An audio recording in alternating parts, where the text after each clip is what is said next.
إن الحمد لله نحمده ونستعينه ونستغفره ونعوذ بالله من شرور أنفسنا ومن سيئات أعمالنا. من يهده الله فلا مضل له ومن يضلل فلا هادي له. وأشهد أن لا إله إلا الله وحده لا شريك له وأشهد أن محمدا عبده ورسوله. يا أيها الذين آمنوا اتقوا الله حق تقاته ولا تموتن إلا وأنتم مسلمون. يا أيها الناس اتقوا ربكم الذي خلقكم من نفس واحدة وخلق منها زوجها وبث منهما رجالا كثيرا ونساء واتقوا الله الذي تساءلون به والأرحام إن الله كان عليكم رقيبا.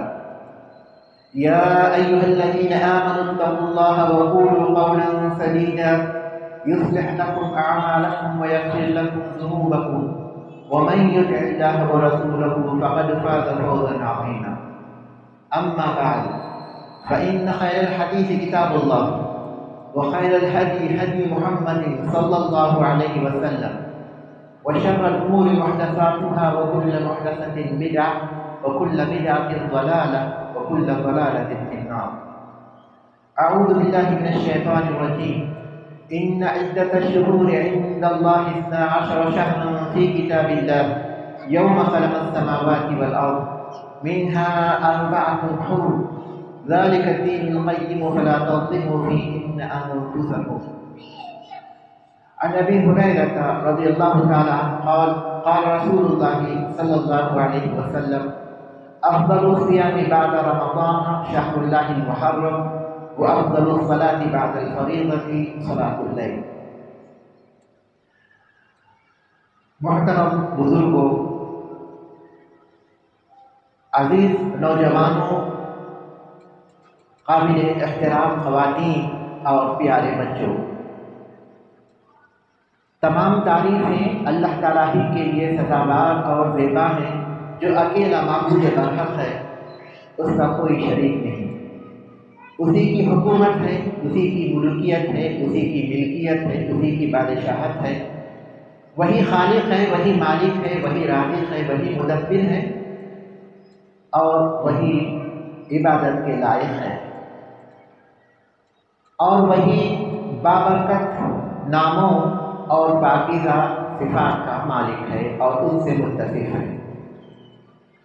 اور بے شمار درود و سلام ہو اللہ کے آخری رسول حضرت محمد صلی اللہ علیہ وسلم پر، جنہوں نے اپنی پوری زندگی اللہ تعالیٰ کے دین کی تبلیغ اور اشاعت کے لیے وقف کر دی، اور اس وقت تک آپ کو اطمینان نہیں ہوا جب تک کہ آپ نے حجۃ الوداع کے موقع پر 1 لاکھ سے زیادہ صحابہ کی موجودگی میں اس بات کی تاکید نہیں کر لی کہ آپ نے اللہ تعالیٰ کے دین کو اس کے بندوں تک بغیر کسی کمی گوشی کے، بغیر کسی کمی بیشی کے پہنچا دیا ہے، اور پھر اس پر اللہ تعالیٰ کو گواہ بنا دیا۔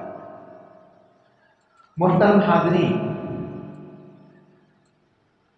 آج جمعہ کے اس خطبے میں موقع کی مناسبت سے جس چیز سے ہمیں واسطہ پڑ رہا ہے اور جس چیز سے ہم گزر رہے ہیں، محرم کا مہینہ اور عاشورہ، اس کے بارے میں ہم گفتگو کریں گے۔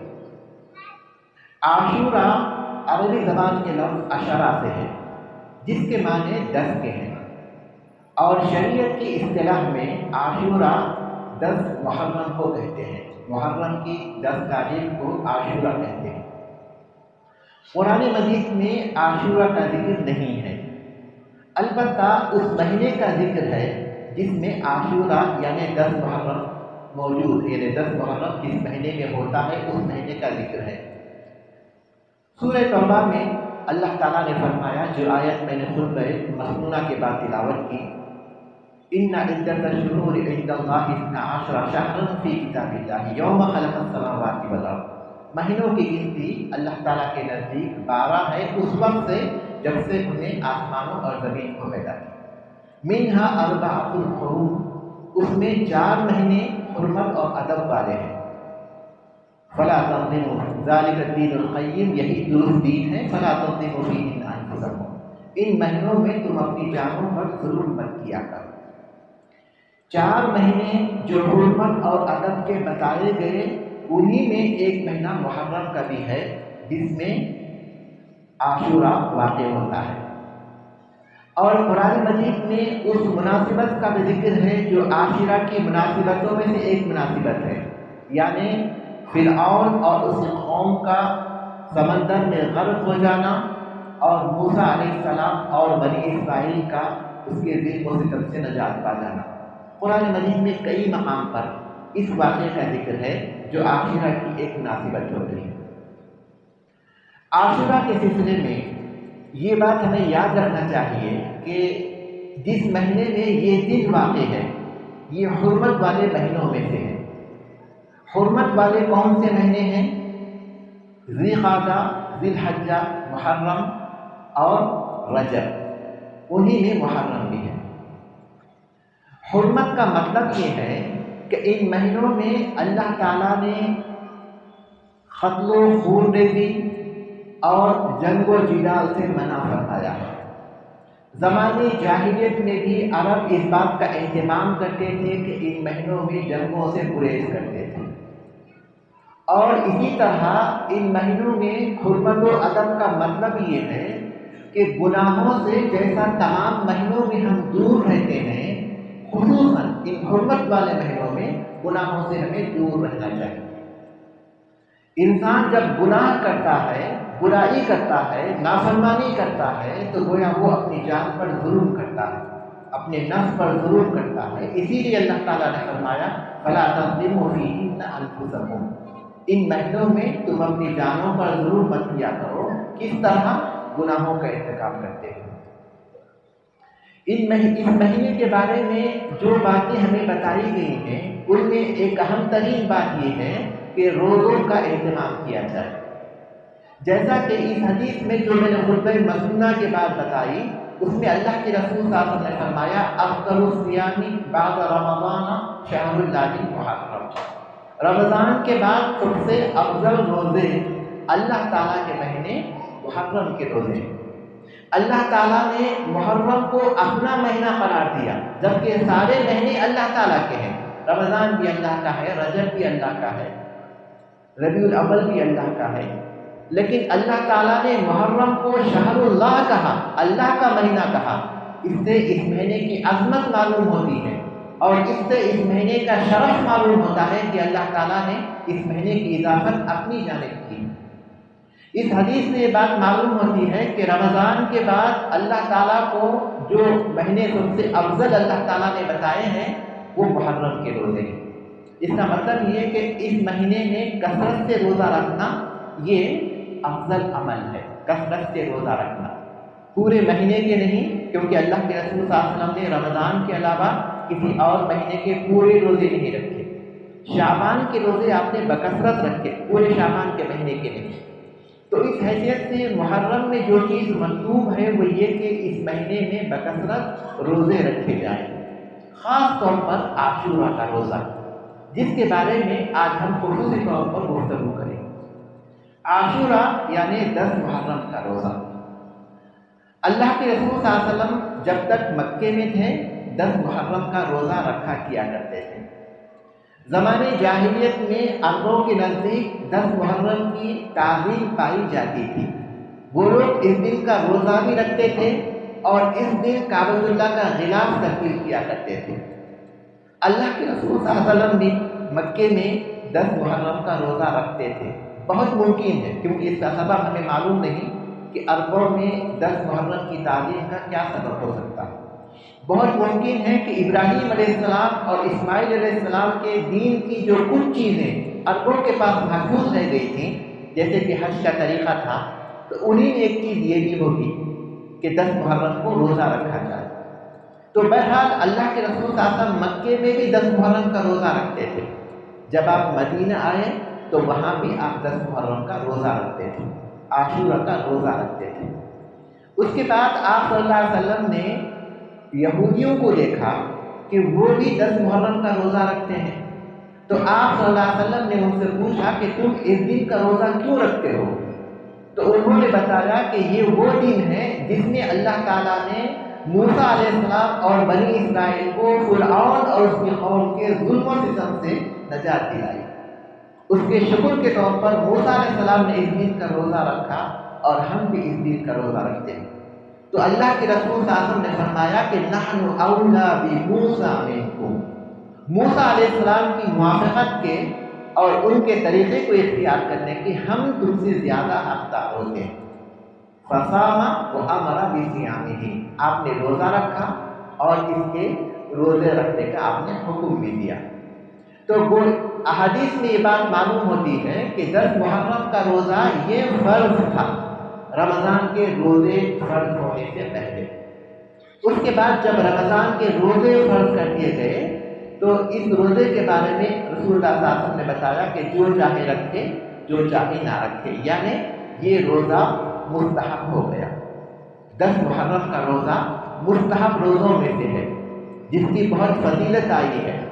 احادیث میں آتا ہے، اللہ کے رسول صلی اللہ علیہ وسلم نے فرمایا، صحیح مسلم کی حدیث ہے، صوم یوم عاشوراء احتسب علی اللہ ان یکفر السنۃ التي قبلہ، عاشوراء کے روزے کے بارے میں مجھے اللہ تعالیٰ پر یقین ہے کہ اس کے ذریعے جو سال گزر چکا ہے اس سال کے گناہوں کا کفارہ ہو جائے گا۔ یعنی سابقہ سال گزشتہ کے جو گناہ انجام دیے گئے اس روزے کے ذریعے اللہ تعالیٰ ان گناہوں کو معاف فرماتے ہیں۔ یہ بڑی فضیلت کا روزہ ہے، سال بھر کے گناہوں کے معافی کا اللہ تعالیٰ نے ہمیں ایک موقع دیا ہے۔ لیکن جیسا کہ قرآن مجید کے بہت سے مقامات اور بہت سی احادیث سے بات معلوم ہوتی ہے، گناہوں کی معافی کا مطلب یہ ہے کہ جو چھوٹے گناہ ہیں وہ معاف ہوتے ہیں۔ جیسے کہ انسان کسی نامحرم وہ عورت جو انسان کے لیے محرم نہیں ہے، اجنبی عورت کی طرف دیکھتا ہے، صرف دیکھتا ہے، تو یہ ان گناہوں میں سے ہیں جن کو چھوٹا گناہ کہا جاتا ہے۔ آگے بڑھتا ہے تو پھر وہ کبیرہ گناہوں میں داخل ہوتا جاتا ہے۔ تو ایسے بہت سے گناہ ہیں جو انسان شعوری طور پر بھی لاشعوری طور پر، انسان کو معلوم بھی ہوتا معلوم نہیں ہوتا، بے شمار گناہ کرتا رہتا ہے دن پر، جن کا کوئی حساب نہیں ہوتا۔ تو اللہ تعالیٰ بہت سے ایسے موقع اللہ تعالیٰ نے عنایت کیے ہیں جن کے ذریعے وہ ان گناہوں کو معاف کر دیتا ہے۔ لیکن جہاں تک بڑے گناہ ہیں جیسے کہ قتل کرنا ہے، گالی گلوچ کرنا ہے، یا پھر یہ کہ وہ سود کھانا ہے، رشوت دینا ہے، والدین کی نافرمانی کرنا ہے، رشتوں کو توڑنا ہے، نمازوں کو ضائع کرنا ہے، یہ بڑے گناہ بغیر توبہ کے معاف نہیں ہوتے۔ اس کے لیے توبہ کرنا چاہیے اور توبہ میں جلدی کرنا چاہیے، توبہ میں تاخیر کرنا مناسب نہیں۔ تو بہرحال عاشوراء کا جو روزہ ہے وہ ہمارے لیے ایک موقع ہے گناہوں سے نجات پانے کے لیے، اس لیے کہ گناہ ہمارے لیے دنیا اور آخرت میں تباہی کا سبب بنتے ہیں۔ عاشوراء کا یہ جو روزہ ہے اللہ کے رسول صلی اللہ علیہ وسلم رکھا کرتے تھے، صحابہ نے بھی رکھا۔ آپ کے عمر کے آخری دور میں، آخری سال آپ کو اس بات کا خیال آیا اور صحابہ نے بھی آپ کے سامنے اس بات کا ذکر کیا کہ یہودی بھی اس دن کی تعظیم کرتے ہیں، وہ بھی 10 محرم کا روزہ رکھتے ہیں۔ کہیں ایسا نہ ہو کہ دوسرے لوگ یہ سمجھیں کہ یہودیوں کا جو دین ہے، مسلمانوں کا جو دین ہے، وہ دونوں کی شریعت ایک ہی ہے، لوگوں کو یہ غلط فہمی ہو جائے گی۔ تو اللہ کے رسول صلی اللہ علیہ وسلم سے جب یہ بات ذکر کی گئی کہ یہودی بھی اس دن کی تعظیم کرتے ہیں تو آپ نے کہا لئن بقیت الی قابل لأصومن التاسع، صحیح مسلم کی حدیث ہے کہ اگر اگلے سال تک میں زندہ رہا تو 9 محرم کا بھی روزہ رکھوں گا۔ 9 محرم جو کہ آج کا دن ہے، اب صاحب نے کہا کہ 9 محرم کا روزہ رکھوں گا۔ اس کی وجہ کیا ہے؟ اس کی وجہ یہ ہے کہ یہودیوں کی مخالفت کی جائے، لوگوں کو یہ غلط فہمی نہ ہو کہ مسلمانوں کی جو شریعت ہے، یہودیوں کی جو شریعت ہے وہ ایک ہوتی ہے۔ اس غلط فہمی کو دور کرنے کے لیے، یہودیوں میں اور مسلمانوں میں فرق کو واضح کرنے کے لیے اور مسلمانوں کی شناخت اور پہچان کو باقی رکھنے کے لیے آپ نے کہا کہ 9 محرم کا بھی میں روزہ رکھوں گا۔ لیکن اللہ کے رسول صلی اللہ علیہ وسلم 9 محرم تک زندہ نہیں رہے کیونکہ ربیع الاول میں 11 ہجری میں آپ کا انتقال ہو گیا۔ آپ نے نہیں رکھا لیکن آپ کے قول سے ثابت ہے۔ لہذا محرم 10 محرم کے روزے کے ساتھ ساتھ 9 محرم کا بھی روزہ رکھنا چاہیے۔ یہاں یہ بات ہمیں یاد رکھنا چاہیے کہ اس دین کے بنیادی قاعدوں میں سے ایک اہم قاعدہ یہ ہے، بنیادی اصولوں میں سے ایک اہم اصول یہ ہے کہ ہماری جو چیزیں ہیں وہ دوسری قوموں کے مقابلے میں امتیاز والی ہونی چاہیے، ہماری اپنی شناخت ہو، ہماری اپنی پہچان ہو، لوگ دیکھ کر سن کر یہ پہچان لیں کہ یہ مسلمان ہوتے ہیں، اپنے عقیدے کے اعتبار سے، اپنے عمل کے اعتبار سے، اپنے کردار کے اعتبار سے، اپنے شکل و صورت کے اعتبار سے اور اپنے لباس کے اعتبار سے، اپنی ہر چیز کے اعتبار سے ہماری اپنی ایک شناخت ہونا چاہیے جس سے پہچانا جائے کہ یہ مسلمان، ایسے کردار مسلمانوں کے ہوتے ہیں، یہ عقیدہ مسلمانوں کا ہوتا ہے، یہ عمل مسلمانوں کا ہوتا ہے۔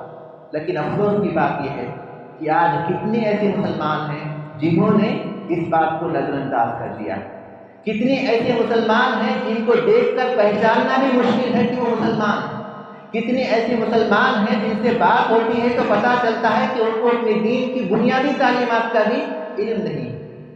مسلمانوں کی شناخت کو باقی رکھنا یہ اسلام کی بنیادی مقاصد میں سے ایک مقصد ہے، یہاں تک کہ روزوں کے سلسلے کی آپ صلی اللہ علیہ وسلم نے اس بات کو گوارا نہیں کیا کہ یہودیوں کی مشابہت اختیار کی جائے، یہودیوں کی مشابہت اختیار کی جائے، یہودیوں اور کافروں اور مشرکین کی مشابہت اختیار کرنا یہ حرام ہے۔ ابو داؤد کی حدیث میں آتا ہے من تشبہ بقوم فہو منہم، جو کسی قوم کی مشابہت اختیار کرتا ہے وہ اسی قوم میں شمار کیا جاتا ہے۔ شیخ الاسلام ابن تیمیہ رحمۃ اللہ علیہ کہتے ہیں کہ اس حدیث سے جو کم سے کم بات معلوم ہوتی ہے وہ یہ ہے کہ غیروں کی مشابہت اختیار کرنا حرام ہے، یہ جائز نہیں ہے۔ تو بہرحال یہاں یہ بات ہمیں معلوم ہوتی ہے کہ 10 محرم کا روزہ اصل ہے جس کو عاشورہ کا روزہ کہتے ہیں، اور جو فضیلت ہے وہ اسی روزے کے ساتھ ہے، اس روزے کی وجہ سے حاصل ہوتی ہے۔ اس کے ساتھ 9 محرم کا روزہ رکھنا چاہیے مسلمانوں میں اور یہودیوں میں فرق کو واضح کرنے کے لیے، اس کا جو ثواب ہے وہ مزید ثواب کے طور پر حاصل ہوگا۔ 10 محرم کے روزے کے فضیلت کے ساتھ ساتھ مزید ثواب حاصل ہوگا 9 محرم کے روزے کے ساتھ۔ اور اس کے ساتھ ساتھ بعض احادیث میں آتا ہے کہ یصوم یومن قبلہ اور یومن بعدہ، کہ جو شخص محرم کا روزہ رکھے وہ ایک دن پہلے ہی روزہ رکھ لے، یعنی 9 اور 10 رکھے، یا پھر اس کے بعد کا ایک دن رکھے یعنی 10 اور 11 رکھے۔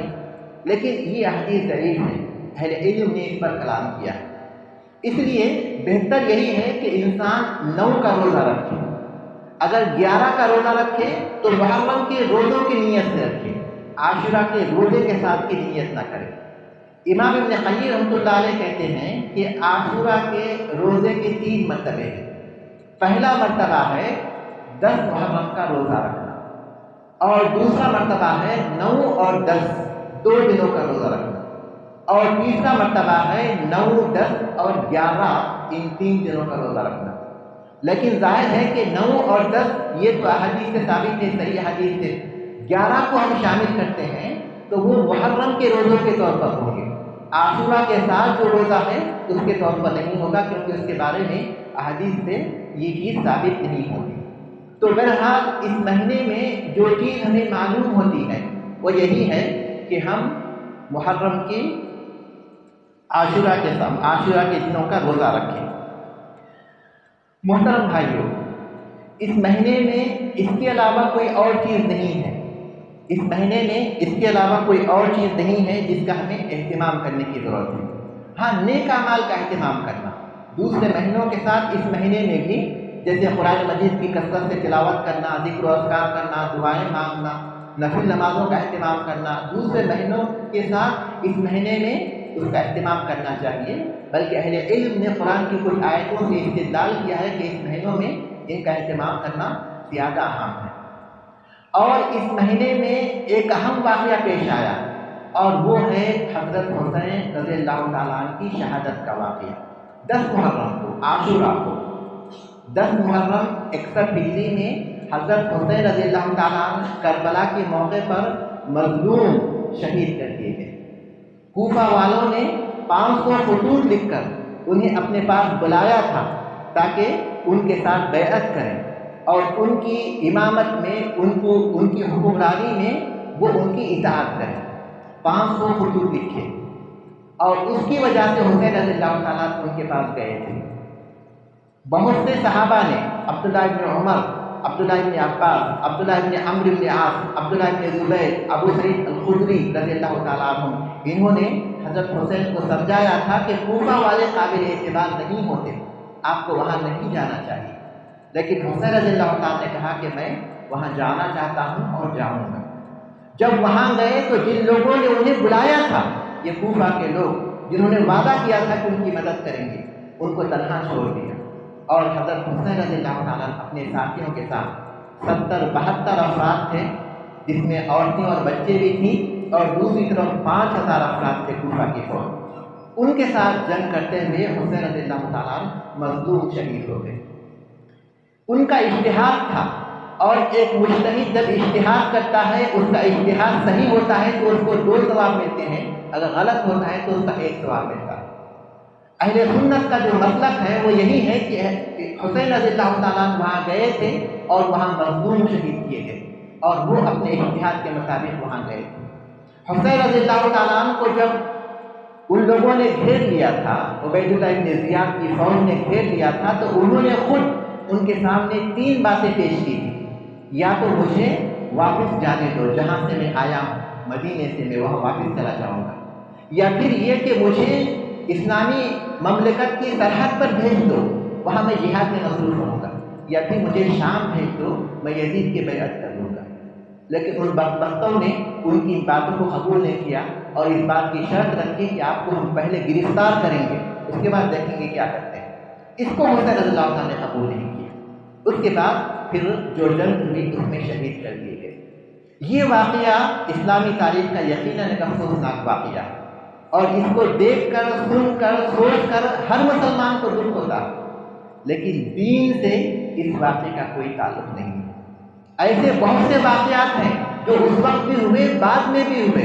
حسین رضی اللہ تعالیٰ سے پہلے ان کے والد علی رضی اللہ تعالیٰ سن 40 ہجری میں شہید کیے گئے، جو ان سے افضل تھے، اور ان دونوں سے پہلے حضرت عثمان رضی اللہ تعالیٰ جو خلیفہ وقت تھے، اپنے گھر میں بے یار و مددگار تھے، اور ان کو محصور کر کے شہید کر دیا گیا سن 35 ہجری میں، وہ ان دونوں سے افضل تھے۔ اور ان سے پہلے عمر رضی اللہ تعالیٰ سن 23 میں شہید کر دیے گئے، اور وہ ان تینوں سے افضل تھے۔ اور ان چاروں سے پہلے ابوبکر رضی اللہ تعالیٰ کی وفات ہوئی، اور ان 5 سے پہلے اللہ کے رسول صلی اللہ علیہ وسلم کی وفات ہوئی۔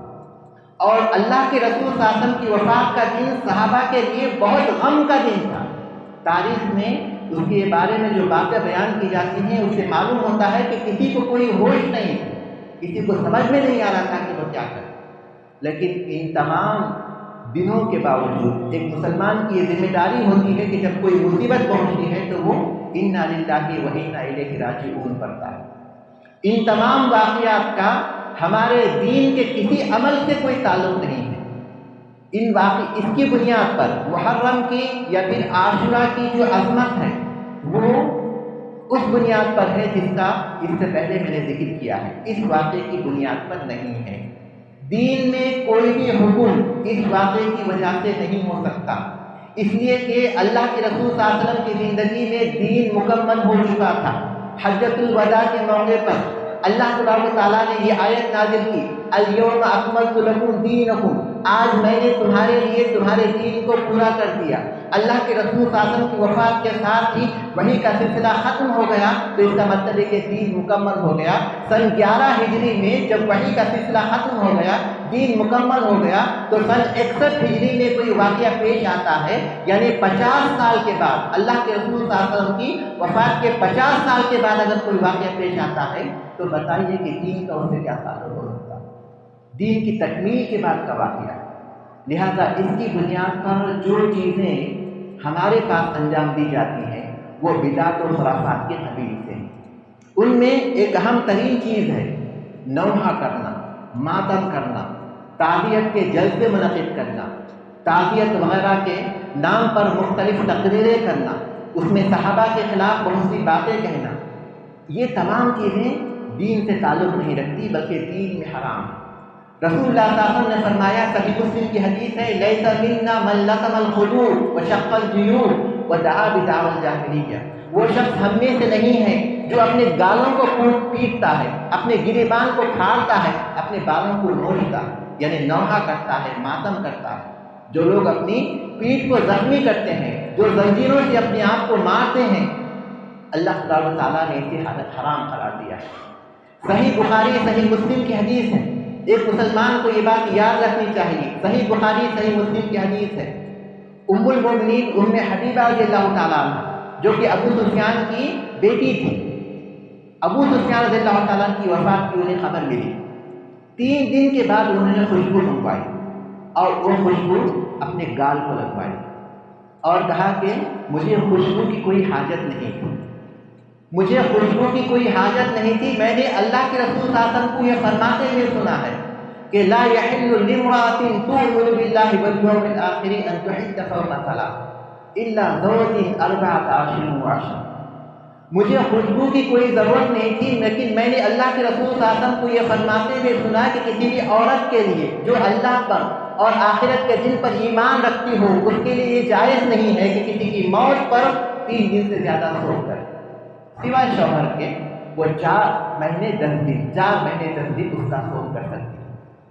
محض اس حدیث کی وجہ سے انہوں نے خوشبو منگوائی اور اپنے آپ کو لگوایا تاکہ اس حدیث پر وہ عمل کرے۔ سوگ کس کو کہتے ہیں؟ سوگ کہتے ہیں زینت اختیار کرنے کو چھوڑ دینا، اچھے کپڑے پہننا، خوشبو لگوانا، زیور پہننا، اس کو سوگ کہتے ہیں۔ سوگ ماتم کو نہیں کہتے۔ ماتم تو ہر حالت میں حرام ہے۔ کسی کی وفات ہوئی ہو تو اس کے فوری بعد کوئی ماتم کرے گا، گال پیٹے گا، جو مر چکا ہے اس کی خوبیاں بیان کر کر چیخ چیخ کر روئے گا، تو وہ تو ہر حال میں حرام ہے۔ عورت کے لیے چونکہ جذباتی طور پر وہ وابستہ ہوتی ہے، اس کے رشتہ دار جیسے والد ہیں، بھائی ہیں وغیرہ ہیں، ان کی وفات پر 3 دن تک زینت کو چھوڑنے کی اجازت دی گئی ہے۔ زینت کی چیزوں سے وہ گریز کرے گی، اس کو سوگ کہتے ہیں۔ شوہر کی وفات پر 4 مہینے تک ہے۔ مرد کے لیے کوئی سوگ نہیں ہے۔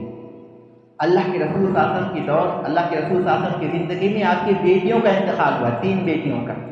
آپ کے بیٹے ابراہیم رضی اللہ تعالیٰ عنہ کا بھی انتقال ہو گیا، آپ کے چچا حمزہ رضی اللہ تعالیٰ عنہ شہید ہوئے، کئی ایسے واقعات ہوئے، لیکن کوئی سوگ آپ نے نہیں کیا۔ غم کرنا ایک الگ چیز ہے، آنسو بہنا ایک الگ چیز ہے، انسان کو رنج ہوتا ہے، یہ رحمت ہے، لیکن سوگ جس کو کہتے ہیں مرد کے لیے بالکل جائز نہیں ہے۔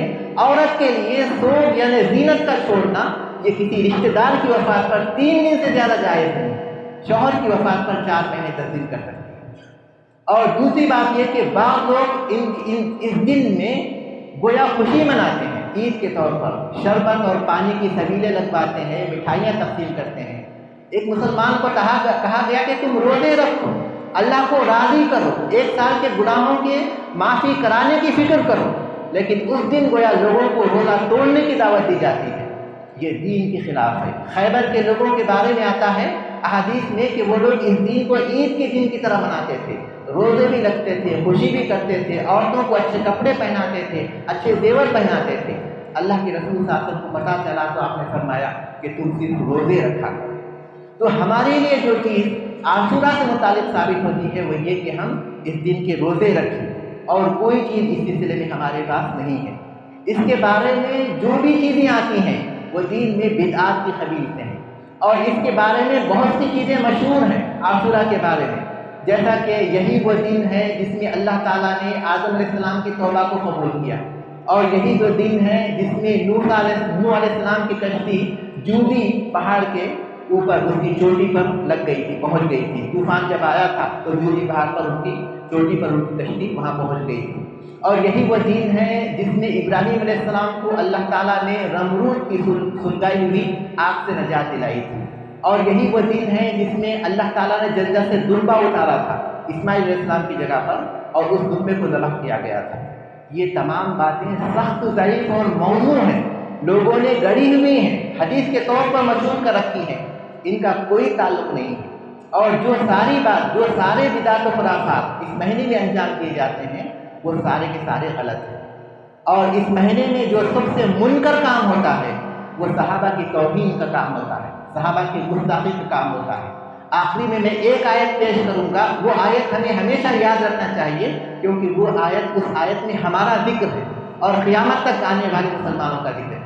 والسابقون الاولون من المهاجرين والانصار والذين اتبعوهم باحسان رضي الله عنهم ورضوا عنه وأعد لهم جنات تجري تحتها الأنهار خالدين فيها أبدا ذلك الفوز العظيم۔ سبقت کرنے والے مہاجرین اور انصار میں سے، مہاجرین اور انصار میں سے سبقت کرنے والے اور وہ لوگ جنہوں نے ان کی پیروی کی، اللہ تعالیٰ ان سے راضی ہو گیا اور وہ اللہ سے راضی ہو گئے۔ اللہ تعالیٰ نے ان کے لیے ہمیشہ کی جنتیں تیار کر رکھی ہیں جن کے نیچے نہریں بہتی ہیں۔ یہ کامیابی، یہ بڑی کامیابی ہے۔ اس میں اللہ تعالیٰ نے 3 گروہوں کا ذکر کیا ہے۔ اس میں سب سے پہلے ہیں مہاجرین، وہ مہاجرین جنہوں نے سبقت کی تھی اللہ تعالیٰ کے دین میں داخل ہونے میں، اور دوسرے انصار، وہ انصار جنہوں نے سبقت کی تھی اللہ تعالیٰ کے دین کی مدد کرنے میں۔ یہ 2 گروہ ہو گئے۔ اور تیسرا گروہ کا ہے جو ان کے نقش قدم پر چلتا ہے۔ تیسرا گروہ کون ہے؟ جو ان کے نقش قدم پر چلتا ہے، جو قیامت تک آئیں گے۔ یہی 3 گروہ ہیں، کوئی اور چوتھا گروہ نہیں ہے۔ ان 3 گروہوں کے بارے میں اللہ تعالیٰ نے فرمایا کہ اللہ ان سے راضی ہو گیا اور وہ اللہ سے راضی ہو گئے۔ اس کا مطلب یہ ہے کہ اللہ تعالیٰ نے صحابہ کی نیکیوں کو قبول فرمایا، اس لیے تو اللہ راضی ہوا، اور پھر یہ کہ ان کی نیکیاں تقوی کی بنیاد پر مبنی تھی، اسی لیے تو اللہ تعالیٰ نے کہا کہ وہ اللہ سے راضی ہو گئے۔ اور پھر یہ کہ اللہ ان سے راضی ہوا تو یہ رضامندی کوئی عارضی نہیں تھی، دائمی تھی، اس لیے تو اللہ تعالیٰ نے کہا کہ ان کے لیے ایسی جنتیں تیار کر رکھی ہیں جن کے نیچے نہریں بہتی ہیں، جس میں وہ ہمیشہ رہیں گے۔ اور پھر یہ بتایا کہ کامیابی کا کوئی راستہ ہے تو یہی راستہ ہے، لہذا قیامت تک اگر کوئی شخص کامیاب ہونا چاہتا ہے تو اس کے پاس یہی ایک راستہ بن جاتا ہے، اور وہ یہ کہ مہاجرین اور انصار کا جو راستہ ہے، صحابہ کرام کا جو راستہ ہے، ان کے نقش قدم پر چلے۔ اب کوئی شخص جن کے نقش قدم پر ہمیں چلنے کا حکم دیا گیا ہے، ان کو اگر گالیاں دے، ان کے بارے میں برا بھلا کہے، تو کیا وہ ان 3 طبقوں میں سے شمار ہو سکتا ہے؟ بلا شبہ نہیں ہو سکتا۔ اور کوئی بھی شخص اگر ان 3 طبقوں میں نہیں ہوگا تو اللہ اس سے کبھی راضی نہیں ہوگا، اور یہ اس بات کی دلیل ہوگی کہ وہ اللہ سے راضی نہیں ہے، اور کبھی وہ جنت کو نہیں پا سکتا، اور کبھی وہ کامیابی نہیں پا سکتا۔ لہذا ہمیں ان باتوں پر غور کرنا چاہیے، اور ان باتوں کے مطابق اپنے عقیدے، اپنے عمل اور اپنے کردار کو ڈھالنا چاہیے۔ اللہ تبارک سے دعا ہے کہ مجھے اور آپ کو اس بات کی توفیق عطا فرمائے اور ہمارے گناہوں کو بخش دے، اور جس اجر کا اللہ تعالیٰ نے وعدہ کیا ہے وہ اجر ہمیں عطا فرمائے۔